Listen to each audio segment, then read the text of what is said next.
Gram Parsons never had a hit record. Gram's accident was sad and unnecessary. Grievous Angel. Gram Parsons is rarely heard on the radio. He never had a #1 song, won a Grammy, or lived long enough to accept any prize.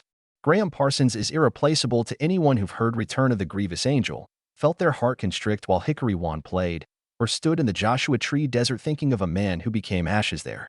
He was more than a singer-songwriter. Gram pioneered country rock by mixing southern honky-tonk with folk sadness and rock and roll revolt. He termed his music cosmic American, the Lost One sound, not Nashville or Los Angeles's.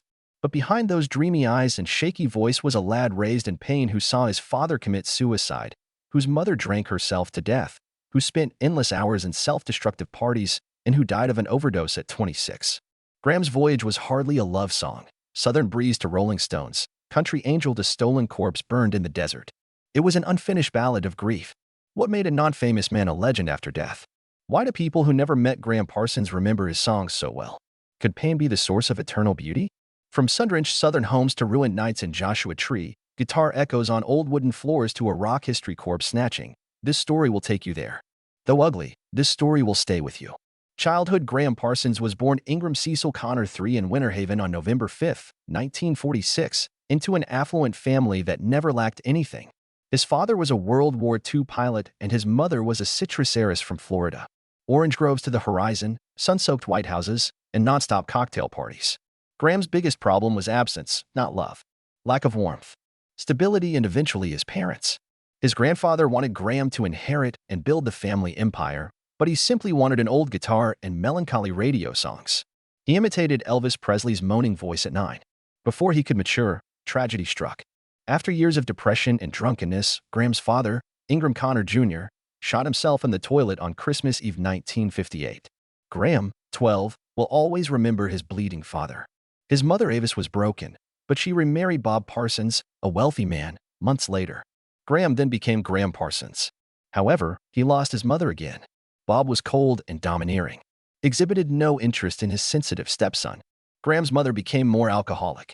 The exquisite gatherings continued, but behind closed doors were shouting battles and bourbon-soaked sighs.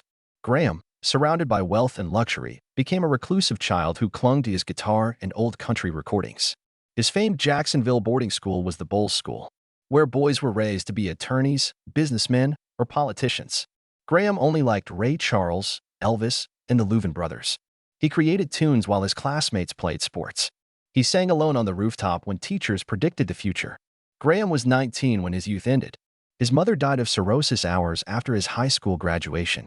When he was hurried to the hospital to see his mother die, he was still in his cap and gown. Many would later argue the recollection ended his boyhood and started a long, slow breakdown. No more family expectations. Gram had no other refuge but music. From that unnamed anguish, he created cosmic American music. Like him, his music was melancholy, drifting, borderless, and unsystematic. Early work. In 1965, Gram Parsons arrived at Harvard University, where many expected him to become a sophisticated Southern thinker and continue his family's distinguished tradition. He dropped university after one semester, turned his back on the Ivy League, and left with a guitar and a belief. He merely wanted to follow music, no matter what. He established the International Submarine Band and played in modest clubs and improvised studios in New York and Los Angeles, earning recognition. Gram originally experimented with cosmic American music, a bizarre and soulful mix of country, soul, gospel, and rock, with this unfamous trio. Gram took a risk by placing pedal steel guitar in the middle of electric drums and rock and roll's raw hum, when rock was heading towards psychedelia and country was still wearing cowboy hats. Their 1968 debut album, Safe at Home, didn't sell well but garnered the appreciation of many artists. Then fate called. Gram was approached to help the Byrds, a major American rock band, write their next album in 1968. Gram urged Roger McGuinn and the others to go to country instead of psychedelic. Result: Sweetheart of the Rodeo.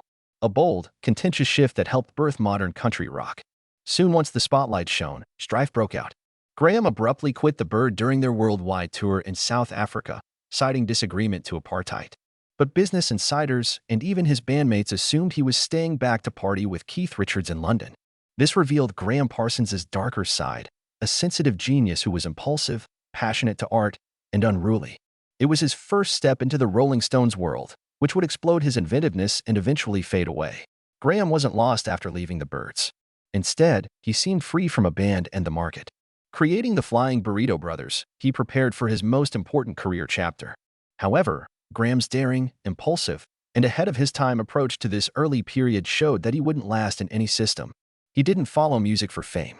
He followed it because he had no other escape: career success. In late 1968, the Flying Burrito Brothers arrived as an artistic statement, not just a band. Gram Parsons and his close friend Chris Hillman, fresh from the Byrds, set out to make music no one had tried before. Combining old country's faded grief with 1960s American rock's gritty revolt. Their 1969 debut album, The Gilded Palace of Sin, was a subtle masterpiece. It didn't sell well, but Christine's song and Hot Burrito, Lepka One, seemed to capture the American West emptiness and post-Woodstock youth's pain. Parsons poured his soul into every song. He sung for those left behind in a lavishly embroidered coat and cowboy boots. The music industry didn't sure what to make of Parsons, but Keith Richards did. Both became soulmates. Graham lived on Richards' English Manor, Redlands, where they created songs, roamed, and experimented with sound and drugs. Wild Horses and Dead Flowers, country songs that ache and break like underground rock ballads, bear the mark of Graham and the Rolling Stones' collaboration. However, that friendship began to disconnect Graham from reality. He was late to sessions, acted strangely, and increased his drink and drug use. Chris Hillman, who had backed Graham against all criticism, booted him out of the band they established because he couldn't save him anymore. Graham attempted a solo return. By chance, he met Emmylou Harris while recording solo before everything changed. She was an obscure singer with a soft, angelic voice, the perfect antidote to Graham's savagery. Together, they made GP 1973 and Grievous Angel 1974. The songs Love Hurts, Return of the Grievous Angel, and Hearts on Fire weren't just country. Those who had missed their way home sighed around midnight. With Emmylou, Graham softened. He pushed more, sang more intently, and discussed getting clean and beginning anew. Only a few months of light. Graham killed himself by mixing morphine, booze, and painkillers at Joshua Tree one night. He died at 26 on September 19, 1973, before his second solo record was out and the world could comprehend him. Parsons' career was nearly a failure by traditional standards. No honors, box office wins, or chart-topper smashes. For musicians, he paved the way for hundreds of acts, from Emmylou Harris and Dwight Yoakam to Wilco, Ryan Adams, and Lucinda Williams. Graham died before seeing his fame, yet his honest, tragic, and real music lives on. Not because it was wonderful, but because it pained, like the maker. Scandal and tragedy. No one enters music to become famous and self-destruct, but Gram Parsons seemed to reach every summit with a cliff's edge and never had the strength to stop falling. Graham was addicted to heroin, morphine, cocaine, and alcohol when other artists could control themselves offstage. More than just a musician's habit. Each fix just helped him survive a few more hours of despair. He was often late, disoriented, and collapsed in a chair with the microphone on in the studio. He sometimes stuttered through half songs, lost words, and had to leave early, a genius rotting inside. His 1960s artistic landmark connection with Keith Richards couldn't survive that degradation. Eventually, a musical fraternity became a burden. Graham threw countless parties and brought his girlfriend to Redlands without permission. Keith eventually told others, "I adore his music, but I can't live with him." Then they were never close again. Not simply his career or friendships failed.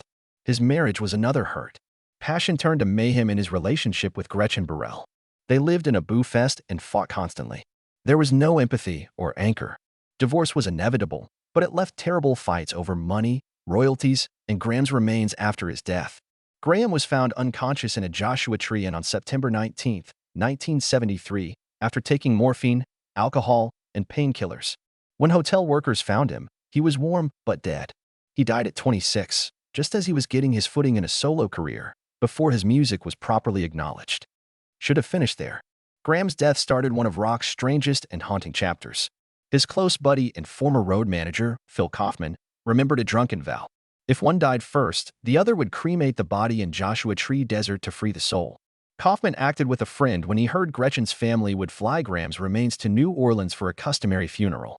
Kaufman stole Graham's casket by impersonating a funeral company worker at Los Angeles Airport.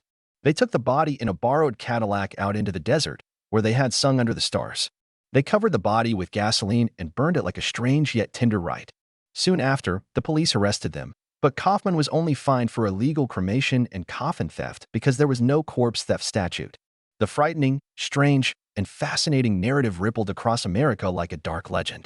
Gram Parsons went from a forgotten name to a defiant cultural icon. His loved ones didn't think it was a stunt. It was the only fitting goodbye. Wild and lonely, he refused any funeral the world could plan. Personal life. Many believe that people who write the darkest love songs loved deeply and lived fully. For Gram Parsons, that was half true. His love was strong but rarely reciprocated. Or worse, he ruined everything because he couldn't hold on.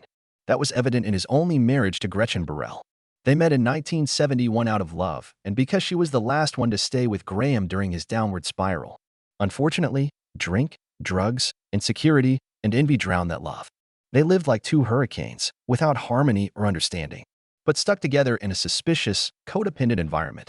Exhaustion followed their divorce, followed by harsh litigation over funds and artistic rights, including Gram's legacy after his death. Gram's erratic lifestyle and craving for validation led to many short-lived relationships beyond Gretchen. He was loved for his paintings, but others only came to the parties. After the lights went out and the high wore off, he always returned to an empty room with his guitar and an unnamed grief. The only woman who completely captured Gram's essence was his musical collaborator, Emmylou Harris. Gram met her when looking for a female voice for his debut solo album. Then, Emmylou was unknown. No manager, record deal, or fame. She was virtually silent when she sung. From their early duets like We'll Sweep Out the Ashes in the Morning to Love Hurts, they formed an intimate combination that seemed like connecting souls in song. Emmylou was the only one who brought out Gram's discipline, focus, and even willingness to explore recovery, even though they weren't lovers. In his final months, she was by his side the most, never judging, never leaving, never trying to fix him. Emmylou never claimed to be a lover or best friend after his death. She just kept working on the unfinished songs and their heartbreakingly beautiful style. In a rare interview about Gram, Emmylou remarked, "I think all he ever wanted was to be noticed, not by the spotlight, but by someone who knew his agony." Gram Parsons' greatest tragedy may have been an entire life spent singing about love but never experiencing it. The ones he needed departed, the ones he injured didn't return, and the one who stayed could only walk with him through music, not save him. Gram didn't perform every broken heart song. He wrote a diary in lyrics and chords amid a loneliness no one ever reached. Influence and legacy. Gram Parsons was never honored while alive. No major hits, Grammy nominations, million-dollar contracts, or studio crowds. In a remarkable twist of fate, this practically forgotten man became the secret nucleus of country rock and Americana. In 1969, the Gilded Palace of Sin was ignored by the mainstream. Gram Parsons was discreetly revered behind closed studio doors by the Eagles, the Rolling Stones, Poco, and Elvis Costello. As a boundary breaker, he was the first to gracefully incorporate pedal steel guitar into rock, create love songs that seem burnt by desert nights, and speak about America with agony. The Rolling Stones, recognized for their musical uniqueness, couldn't deny his impact. "Wild Horses wouldn't exist without Gram," said Keith Richards. Some say Parsons was unofficially there for Sticky Fingers, recording to inspire, not perform. More importantly, Gram's music was gently revived by the next generation. Covers and tributes helped Emmylou Harris create a successful career worldwide. In their raw, genuine songs, Lucinda Williams, Ryan Adams, Wilco, Gillian Welch, and Jason Isbell all channel Gram.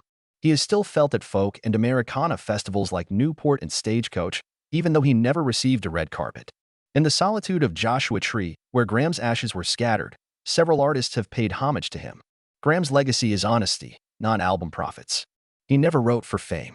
He wrote because if he didn't, his anguish would engulf everything, and that made him an icon, not for what he achieved, but for what he sacrificed to be an artist. Gram died young, but his music was mature. It was old, sad, and still, like a restless soul, not free yet. He is still there in every sorrowful country song playing down a dusty American highway, the echo of a desire that never came true but will never be forgotten. A song without end. Gram Parsons died at 26. No spectacular funeral, front page, or biography. In the desert, his body was stolen and incinerated. Not a gravestone, casket, or funeral procession. He ended so quietly that one may have imagined he'd fall into obscurity like many other short-lived musicians. But he didn't.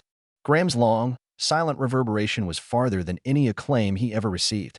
No one knows Gram Parsons' big song, yet hundreds of artists, including Emmylou Harris, Lucinda Williams, Ryan Adams, and Wilco, have described him as a gentle presence who lit their path.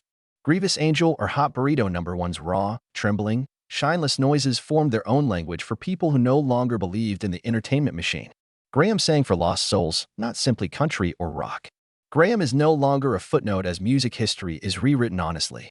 He pioneered country rock as a songwriter who admitted weakness, allowed grief fill every music, and failed as long as it was sincere. People remembered him more after his silent, incomplete death. He became memorable by disappearing in a world where everyone wants to be seen. People who never met Graham visit Joshua Tree every year. Instead of mourning a star, listen to the silence where his ashes once spread and where unfinished songs still haunt a generation. Graham has no memorial, but that may keep his legacy from being confined. Graham said, "I don't want to be famous. I just want to play music that's so real it hurts." And that's exactly what he did. Not famous, not long-lived, not celebrated in his time, but his music, like letters never mailed, is still passed hand to hand, heart to heart. Could Graham have survived if he'd been born into a different family? Or was it the tragedy that created a genius no one could replicate?